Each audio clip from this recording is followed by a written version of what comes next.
నిజామాబాద్ జిల్లా ఎడపల్లి మండల కేంద్రం జాన్కంపేట అశోక్ సాగర్ చెరువు కట్ట సమీపంలోని స్వయంభూ లింగేశ్వర ఆలయ ప్రాంగణంలో మొదటి వార్షికోత్సవం మరియు శివరాత్రి పర్వదినాన్ని పురస్కరించుకుని ప్రత్యేక కార్యక్రమాలు నిర్వహిస్తున్నారు. రాబోయే శివరాత్రి పర్వదినాన్ని పురస్కరించుకుని ఆలయంలో ప్రత్యేక పూజలు, అభిషేకాలు చేస్తూ శివరాత్రి రోజున ఉపవాస దీక్షలు చేపట్టి జాగరణ చేయనున్న భక్తులకు ఆలయంలో అల్పాహారం అందించే సదుపాయం కూడా ఏర్పాటు చేయడం జరుగుతోందని ఆలయ నిర్వాహకులు తెలిపారు. అదేవిధంగా బుధవారం స్వామివారి పల్లకి సేవ మరియు శివపార్వతుల కళ్యాణ వేడుకలు కన్నుల పండుగగా నిర్వహించబడతాయని, శివరాత్రి తర్వాత రోజు ఉపవాస దీక్షలు విరమించే భక్తులకు అన్నదాన కార్యక్రమం ఏర్పాటు చేయబడుతుందని తెలిపారు. ఆలయ నిర్మాణ దశలో ఉన్నందున భక్తులు తమకు తోచిన విధంగా సహాయం చేసి ఆలయ నిర్మాణంలో భాగస్వాములు కావాలని ఆలయ చైర్మన్ కోరారు. ఎడపల్లి మండలం జానకంపేట గ్రామంలో శ్రీ స్వయంభూ శివలింగేశ్వర స్వామి దేవాలయం గత సంవత్సరం శివరాత్రి నాడు వెలిసింది. కావున ఇటు శివాలయం వద్ద మరి ఈ సంవత్సరం 26/2/2025 బుధవారం రోజున ఉదయం 4 గంటలకు గణపతి పూజా కార్యక్రమం ఉంటుంది. తర్వాత 11:30కు రుద్రహోమం ఉంటుంది. సాయంత్రం 4:45 శివపార్వతుల కళ్యాణం ఉంటుంది. అట్లాగే రాత్రి 9:30 నుంచి భజన భక్తులు వచ్చే భజన కార్యక్రమం, తర్వాత భజన పోటీలు ఏర్పాటు చేయడం జరిగింది. మరి ఇటు కార్యక్రమానికి జానకంపేట గ్రామంలోని గ్రామ ప్రజలు, భక్తులు, అట్లాగే చుట్టుపక్కల గ్రామాల వారు కూడా అందరూ కూడా రావాలని కోరుతున్నాము. మరుసటి రోజు ఉదయం 6 గంటలకు అన్నం యొక్క పూజా కార్యక్రమం అనంతరం అన్నదాన కార్యక్రమం ఉంటుంది. శివరాత్రి ఒక పొద్దులు ఉన్న వాళ్ళందరూ కూడా మరి ఇక్కడ శివాలయం వద్దకే వచ్చి ఒక పొద్దులు విడవలసిందిగా కోరుతున్నాము. అట్లాగే మరి ఈ శివాలయం ఏర్పడి 1 year అవుతుంది కాబట్టి ఇక్కడ శివాలయ నిర్మాణం జరుగుతున్నది.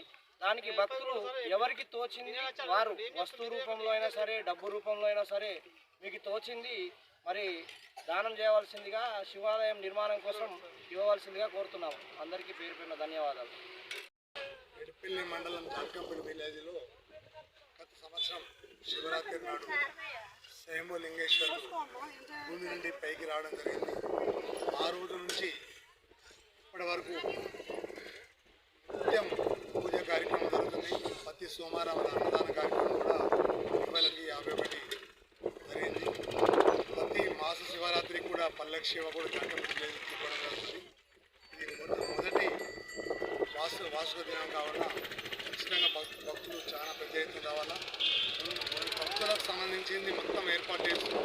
టెంట్లతోటి ఇప్పుడు గుడి నిర్మాణం చేస్తున్నాం కాబట్టి ఇదంతా ఇష్టపడి కాబట్టి టెంట్లతోటి లైన్ సిస్టమ్, భక్తులు రాత్రికి జాగరణ చేసే వాళ్ళకు పలారం అన్ని ఏర్పాటు, భక్తికి భజన కార్యక్రమాలు కూడా ఉంటాయి. రెండో ఏంటంటే ఆనాడు పొద్దున ఉదయం 26 నాడు ఉదయం 6 గంటల నుంచి స్టార్ట్ అవుతాయి శుభ్రభారత కార్యక్రమం. ఆ తర్వాత గణపతి పూజ ఉంటుంది. ఆ తర్వాత మనకేంటంటే యజ్ఞం ఉంటుంది. యజ్ఞ కార్యక్రమం కూడా జరుగుతుంది. యజ్ఞ కార్యక్రమం అయినాక సాయంత్రం 4:30-5 గంటలకు కళ్యాణం, శివపార్వత కళ్యాణం ఉంటుంది. 7 గంటలకు పల్లకి సేవ ఉంటుంది. 8 గంటల నుంచి భజన పోటీ కార్యక్రమాలు జరుగుతుంటాయి. ఇక్కడ అలాకు ప్రతి వచ్చిన భజన భక్తులందరికీ కూడా మైక్ సిస్టమ్ ద్వారా మంచి మెమోడల్ ఇచ్చడం, ప్రైజులు, ఫస్ట్ ప్రైజ్, సెకండ్ ప్రైజ్ అందరు కూడా ప్రైజులు జరుగుతుంది. ప్రతి భక్త భజన కూడా తెల్లారి అన్న 2వ డేట్ నాడు గురువారం నాడు 27వ తారీఖు నాడు ఉదయం అన్న పూజ కార్యక్రమం ఉంటుంది 6:35. ఆ తర్వాత 7:30 అన్నదాన కార్యక్రమము. ఎంతమంది నిజామాబాద్ డిస్టిక్లో ఎంతమంది వచ్చినా మేము సప్లై చేయడానికి సిద్ధంగా ఉన్నాం. మేము కమిటీ సభ్యులము. ఇక్కడ పెద్ద ఎత్తున అన్నదాన కార్యక్రమం ఉంటుంది. కావున భక్తులందరూ వచ్చి ఇక్కడ స్వయంభూ లింగేశ్వరిని దర్శించుకొని మీ జన్మ ధన్యం చేసుకోవాలని చెప్తున్నాము. రెండోది కూడా మేము గుడి నిర్మాణం పని స్టార్ట్ చేసినాము.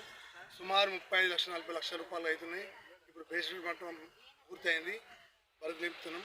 అవును అన్న ఎవరన్నా దాతలు కూడా చందాలు ఇవ్వాలనుకుంటే ఇక్కడ డబ్బు రూపంగా పదాక కానీ ఏదైనా ఇచ్చి రిసిప్ట్ తీసుకోవాలని కూడా కోరుతున్నాము. అందరిది మన నిజామాబాద్ జిల్లాలో ఒక చెరువు కింద జానకంపేట ఈశాన్య భాగం ఉంది కాబట్టి స్వయంభూ లింగేశ్వరుడు కాబట్టి చాలా మందికి యాక్చువల్ భక్తులకు చాలా మంచి జరుగుతుంది. కాబట్టి ఇంత పెద్ద ఎత్తున జరుగుతుంది. ప్రతి వారం కూడా పెద్ద ఎత్తున భక్తులు వస్తారు. కావున అందరూ దీన్ని గమనించి ఖచ్చితంగా రావాలని చెప్పి కోరుచున్నాము. ఆనాడు కుంభమేళ కార్యక్రమం కూడా ఆనాడు కంప్లీట్ అవుతుంది కాబట్టి ఇక్కడ పబ్లిక్ కూడా చాలా మంది వస్తారు. చాలా యాత్రికులు చాలా వస్తారు. ఇక్కడ చిత్ర కార్యక్రమం ఉంటుంది. భక్తులందరూ రావాలని కోరుచున్నాము. నమః శివాయ.